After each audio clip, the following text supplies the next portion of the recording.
Miren nada más, aquí estoy pegado a este barril lleno de leña con un juego, una fogata, pero bueno, van a pasar los años, pero no se le olvida a uno cuando uno era niño, joven, y había que cocinar bananos.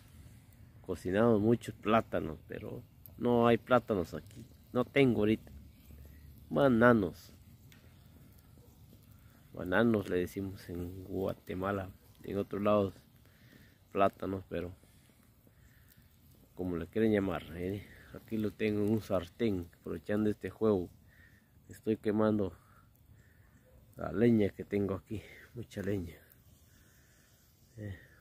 Estoy quemando esta leña.